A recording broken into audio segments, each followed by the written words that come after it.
에메랄드빛 쿠페형 세단. 대륙의 실수라는 별명을 가진 중국 샤오미가 내놓은 첫 전기차 SU7입니다. 최고 시속 265km. 한 번 충전하면 800km를 갑니다. 전기차 하면 떠오르는 테슬라를 압도할 정도입니다. 샤오미 전기차에 들어가는 배터리 역시 중국제입니다. CATL과 비아디 제품입니다. CATL은 세계 1위 배터리 업체입니다. 비아디는 배터리까지 직접 만드는 세계 1위 전기차 업체입니다. 지난해 4분기 52만 대를 팔아 테슬라를 추월했습니다.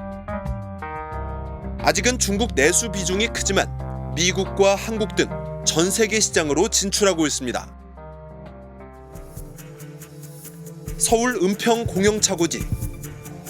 매일 400대 넘는 버스가 오갑니다. 현대차보다 중국 전기버스가 더 많습니다. 비아디와 하이거 전기버스입니다. 지난해 우리나라에 새로 등록된 중국산 전기버스는 1,372대. 처음으로 국산을 제쳤습니다. 특히 비아디의 상승세가 무섭습니다. 작년에 400대 넘게 국내에 들어왔습니다. 한 번 충전하면 현대차보다 더 멀리 갑니다. 그런데 가격은 1억 원 이상 더 쌉니다. 비하다고 중국에서 네. 이거더라고. 저기 아주 되게 넘버원이더라고. 되게 좋고 또 네. 승차감도 좋고. 아, 그래요? 비아디는 올해 한국 시장에 승용차도 내놓습니다. 비아디 대표 모델인 아토3의 중국 판매 가격은 2,200만 원 정도입니다. 크기가 비슷한 기아차 니로의 반값입니다. 중국 전기차의 가격 경쟁력은 배터리 덕분입니다.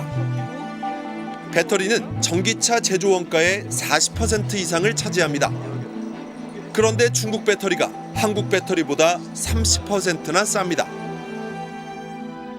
한국의 주력 상품은 삼원계 NCM, 희귀금속인 니켈, 코발트, 망간을 쓰는데 주행거리가 긴 대신 가격이 비쌉니다.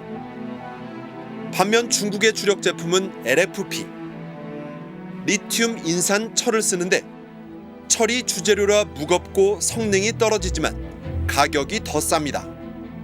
LG 에너지 솔루션, 삼성 SDI, SK온 등 한국 업체들은 부가가치가 높은 고성능 삼원계에 주력해왔습니다. 그런데 시장 판도가 LFP 쪽으로 기울어지기 시작했습니다. 삼원계만 쓰던 미국 테슬라까지도 보급형 모델에 LFP를 장착하기 시작했습니다.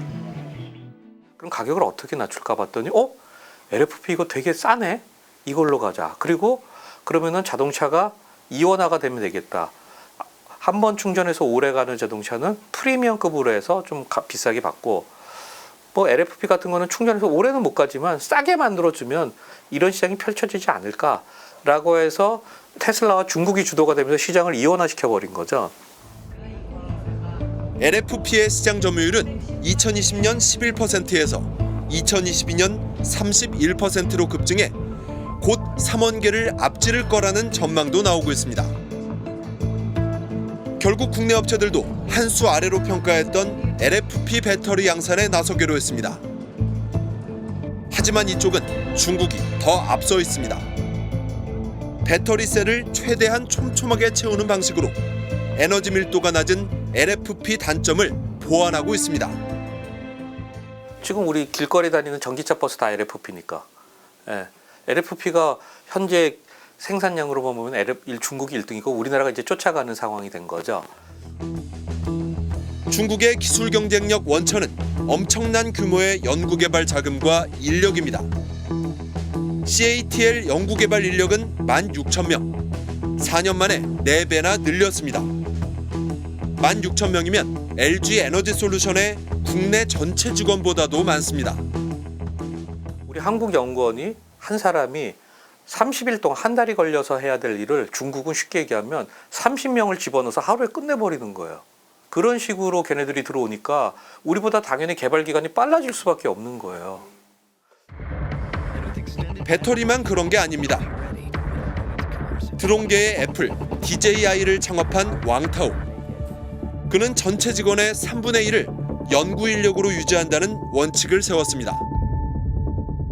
전 세계 연구개발 투자 1000대 기업을 보면 한국은 2006년 19개에서 2020년 27개로 1.4배 느는 데 그쳤지만 중국은 4개에서 194개로 거의 50배가 됐습니다. 정부는 2022년을 기점으로 건설, 정보통신, 국방, 기계 등 중요 11대 분야에서 한국이 중국에 추월당했다고 분석했습니다. 미국의 기술 수준을 100으로 봤을 때 중국은 82.6, 한국은 81.5라고 했습니다. 첨단 기술로 넘어가면 차이는 더 극명합니다.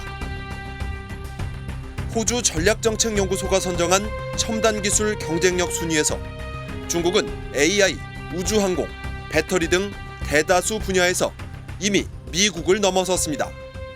한국은 단 한 분야도 1위에 오르지 못했습니다.